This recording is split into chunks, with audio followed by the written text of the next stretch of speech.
एक बार सारी गोपियाँ राधा के साथ मिलकर हरसिद्धि कात्यायनी देवी की पूजा करने वाली थी। हरसिद्धि कात्यायनी देवी उनकी कुल देवी थी। किसी विशेष अवसर पर गोपियों द्वारा उनकी पूजा रात में की जाती थी। उसमें कोई भी पुरुष शामिल नहीं होता था। अरे किर्स, क्या तुम्हें पता है, आज सारी गोपियाँ राधा के साथ मिलकर रात में एक गुप्त पूजा कर रही है। और पता है, उस पूजा में कोई पुरुष शामिल नहीं हो सकते। अच्छा, ये बात है, तो फिर तो हम ये पूजा जरूर देखेंगे। परंतु कैसे? उसमें तो पुरुष शामिल ही नहीं हो सकते। बस तुम सब मिलकर ये पता लगाओ, राधा गोपियों के साथ मिलकर ये पूजा कहाँ कर रही है। फिर हम रात को छुपकर यह पूजा अवश्य देखेंगे। हाँ हाँ, ठीक है। राधा, आज हमें यह पूजा बहुत संभल कर करनी होगी। कहीं उस नटखट कान्हा और उसके सखाओं को इस पूजा का पता न चल जाए। हाँ, नहीं तो वे कुछ न कुछ उपद्रव जरूर मचा देंगे। ललिता, विशाखा, चंपकलता, सभी ध्यान से सुनो। कान्हा और उसके सखाओं को नहीं पता चलना चाहिए कि हम ये पूजा कदम के पेड़ के नीचे कर रहे हैं। अच्छा, तो ये पूजा कदम के पेड़ के नीचे हो रही है। मुझे जल्दी से जाकर कान्हा को ये बताना होगा। कान्हा, मुझे पता चल गया। गोपियाँ राधा के साथ मिलकर पूजा कहाँ कर रही है। हाँ, बताओ, हमें जल्दी बताओ, कहाँ कर रही है। वे रात में जंगल में कदम के पेड़ के नीचे पूजा करेगी। अच्छा। और फिर सभी गोपियाँ राधा के साथ मिलकर कदम के पेड़ के नीचे हरसिद्धि कात्यायनी देवी की पूजा शुरू करती है। इस पूजा में वे देवी कात्यायनी से अपने अपने लिए सुंदर वर मांगती है। उधर कान्हा अपने सखाओं के साथ मिलकर यह पूजा छिपकर देख रहे थे। हे माँ हरसिद्धि कात्यायनी, मुझे चंद्रमा के समान सुंदर वर चाहिए। हे माँ कात्यायनी, मुझे गोरा पति चाहिए। अब पूजा में राधा और सारी गोपियाँ माँ से मांग रही थी कि हमें दूध के समान गोरा पति चाहिए। कोई कह रही थी मुझे चंद्रमा की चांदनी के समान गोरा पति चाहिए। अब कान्हा ये सब सुनकर उदास हो जाते हैं और अपने घर जाकर उदास होकर बैठ जाते हैं। मैया, राधा तो इतनी गोरी है, मैं क्यों इतना काला हूँ। अरे कान्हा, काला हुआ तो क्या हुआ, लेकिन तुम तो सबसे सुंदर हो। नहीं मैया, तुम्हें बताना होगा, राधा क्यों गोरी, मैं क्यों काला। अरे कान्हा, क्योंकि तुम अंधेरी रात में पैदा हुए थे, इसलिए तुम्हारा रंग काला है।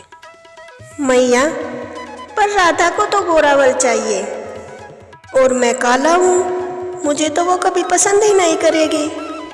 लल्ला, तुम परेशान मत हो, मैं तुम्हें बताती हूँ तुम्हें क्या करना है। तुम जाकर राधा को गुलाल से रंग दो, फिर राधा का रंग भी तुम्हारे जैसा हो जाएगा। अच्छा मैया, क्या ऐसा हो सकता है, राधा का रंग भी मेरे जैसा हो जाएगा। हाँ, क्यों नहीं। फिर कान्हा भागे भागे अपने सखाओं के पास जाते हैं। अरे माधव, बंसी, यहाँ आओ। तुम सब मिलकर फूलों से गुलाल तैयार कर लो, फिर हम राधा और सारी गोपियों को उन रंगों से रंग देंगे, फिर राधा का रंग भी मेरे जैसा हो जाएगा। ठीक है कान्हा, तो हम अभी फूलों से रंग तैयार करते हैं। फिर सारे सखा मिलकर फूलों से होली के रंग तैयार करते हैं। जब कृष्ण और उनके सखा बात कर रहे थे तो दो गोपियां उनकी बातें सुन रही थी। वे ये सब बातें जाकर राधा को बता देती है। अच्छा, तो ये बात है, हम सबको तैयार रहना होगा। और जैसे ही कान्हा और उनके सखा राधा और गोपियों को रंग लगाने के लिए आते हैं, राधा और गोपियाँ लठ लेकर खड़ी हो जाती है। अरे कान्हा, इन सबको कैसे पता चल गया हम इन्हें रंग लगाने आए हैं? ये तो पहले से ही लठ लिए खड़ी है। हाँ हाँ, आओ लगाओ रंग। देखते हैं कैसे लगाओगे रंग। फिर सारी सखियाँ उन्हें डंडों से पीटती है। कान्हा और सारे सखा मिलकर उन्हें गुलाल के रंगों से रंग देते हैं। फिर सब मिलकर खूब नाचते हैं, गाते हैं और गुलाल के रंगों से होली खेलते हैं। उसके बाद से ही सब जगह लठमार होली और रंगों की होली का त्योहार मनाया जाने लगा। राधे कृष्णा की अपने भक्तों के साथ होली। एक दिन गोलोक में बैठे हुए कृष्ण भगवान और राधा रानी बातें कर रहे थे। देखिए भगवान, पृथ्वी पर लोग होली कितने धूमधाम से मना रहे हैं। हाँ राधे, परंतु कुछ लोग ऐसे भी हैं जिनके घर में कोई खुशी नहीं मन रही। उनके घरों में सब दिन एक रात समान होते हैं। पर ऐसा क्यों? राधे, देखो, मोहन नगर में वह औरत मेरी बहुत बड़ी भक्त है और बहुत ही दयालु, परंतु वह इतनी दुखी है। न वह होली मनाती है और न ही दीपावली। भगवान, आपकी इतनी बड़ी भक्त होने पर भी उसके जीवन में ऐसा क्या हुआ जो न वह होली मनाती है और न ही दीपावली?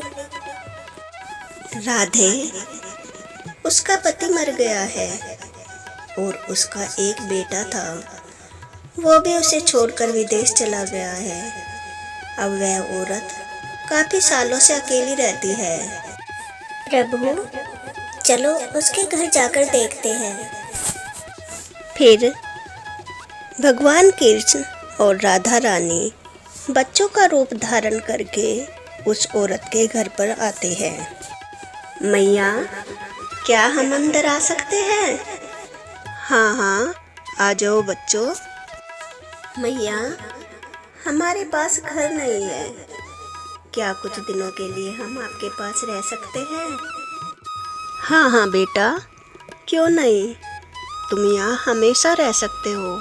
मैं भी तो यहाँ अकेली ही रहती हूँ। बच्चों, तुम्हारा नाम क्या है? मेरा नाम गोविंद है और ये राधा है। गोविंद, राधा, तुम दोनों तो सचमुच राधा और कृष्ण की तरह लग रहे हो। बेटा, कुछ दिनों से मेरी तबीयत बहुत खराब है, तो आज घर में कुछ खाना भी नहीं। ये थोड़े फल रखे हैं, ये तुम दोनों खा लो। ठीक है मैया, लो थोड़ा आप भी खा लो।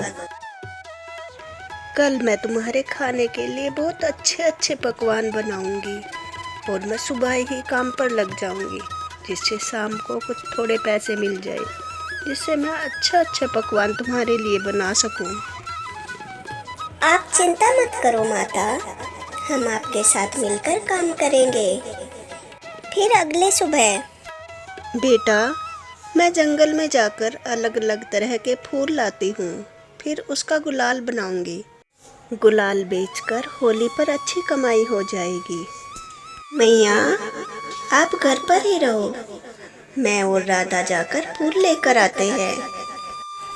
फिर राधा और गोविंद बहुत सुंदर सुंदर रंग बिरंगे फूल चुन चुन कर तोड़ते हैं और घर लाते हैं। फिर दोनों मिलकर उन फूलों से गुलाल बनाते हैं। राधा और गोविंद के बनाए हुए गुलाल से सारा घर खुशबू से महक जाता है। अरे बेटा, तुम्हारे बनाए गुलाल से तो सारा घर खुशबू से महक गया। खुशबू तो कभी मेरे बनाए गुलाल से भी नहीं आती। फिर दोनों बच्चे मैया के साथ मिलकर बाजार में गुलाल बेचने जाते हैं। मैया के गुलाल की खुशबू पूरे बाजार में फैल गई। सब दूसरी दुकान छोड़ कर अम्मा की दुकान पर आ गए। अरे अम्मा, आपके गुलाल से तो बहुत अच्छी खुशबू आ रही है, मुझे भी 100 ग्राम गुलाल दे दो। अरे हाँ हाँ, मुझे भी 250 ग्राम गुलाल दे दो। अम्मा, मुझे गुलाल दे दो। और देखते ही देखते अम्मा का सारा गुलाल बिक जाता है।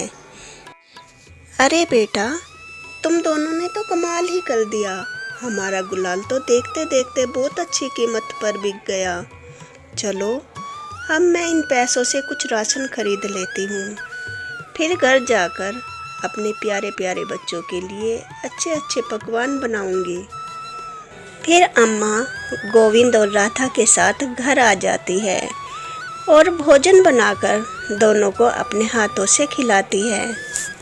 मैया, आपके हाथों से खाना खाकर तो हम तृप्त हो गए। क्या आप हमें रोज अपने हाथों से ऐसे ही खाना खिलाओगे? हाँ हाँ मेरे बच्चों, तुम बच्चों से तो जैसे मुझे नया जीवन ही मिल गया। मैया, मैं और माधव फूल लेने जा रहे हैं। अरे बेटा, अभी तो शाम होने वाली है, कल सवेरे फूल ले आना। नहीं मैया, आप चिंता मत करो, फिर फूल लाकर गुलाल भी तो बनाना है। गोविंद और राधा फूल लेने जंगल चले जाते हैं और सुंदर सुंदर रंग बिरंगे फूल तोड़कर घर ले आते हैं। गोविंद और राधा मिलकर रात भर गुलाल बनाते हैं। उस गुलाल से सारा घर खुशबू से महक जाता है। मैया सुबह उठकर देखती है तो सारा घर गुलाल की खुशबू से महक रहा था। मैया बहुत खुश होती है और फिर अगले दिन मैया के साथ मिलकर राधा और गोविंद फिर गुलाल बेचने जाते हैं। उस दिन गुलाल कल से ज़्यादा कीमत पर बिकता है और मैया खुश होकर बहुत सारा राशन लाती है और दोनों के लिए अच्छे अच्छे कई तरह के पकवान बनाती है। फिर दोनों को अपने हाथों से खाना खिलाती है। मुझे तो ऐसा लग रहा है जैसे मेरे घर साक्षात कृष्ण और राधा आ गए हो। फिर राधा और गोविंद मैया के साथ खूब होली खेलते हैं। अगली सुबह जब अम्मा सोकर उठती है तो घर में कोई नहीं था। मैया गोविंद और राधा को सब जगह ढूंढती है और आवाज़ लगाती है, गोविंद, राधा, गोविंद, राधा, कहाँ गए तुम? लेकिन वे बच्चे कहीं नहीं मिलते और मैया को घर में एक बांसुरी मिलती है। वह भी गुलाल जैसी खुशबू से महक रही थी। अम्मा को यह समझते देर नहीं लगती कि वे बच्चे और कोई नहीं राधा और कृष्ण थे। अम्मा भाव विभोर हो उठती है और भगवान कृष्ण के चरणों में बैठ जाती है।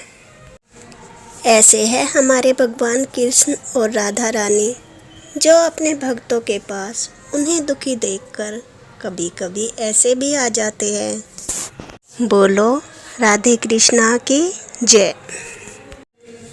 ऐसी ही नई नई कहानियाँ सुनने के लिए मेरे चैनल को लाइक एंड सब्सक्राइब करें। Thanks for watching.